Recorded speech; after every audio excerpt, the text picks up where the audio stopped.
Hello everybody and welcome. In this video I'm going to answer the question, why does your earbuds TCL are not charging?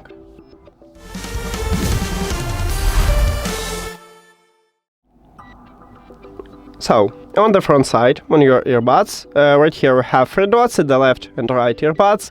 This one is charging contacts. Firstly, make sure that you remove foil from the charging contacts, and also recommended to check in the charging case. Maybe you have also the foil in the charging case.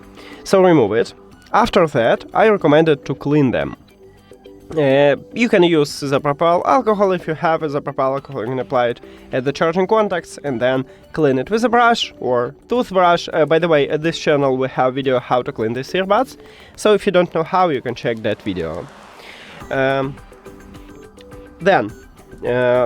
If cleaning didn't help you, firstly, I recommended to check your charging cable and your adapter. Maybe you need to replace them and use another one.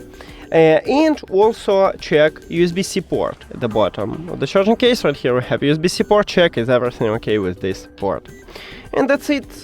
Thank you for watching this video. If you found it helpful, please consider subscribing to the channel and leave the like on the video. See you later.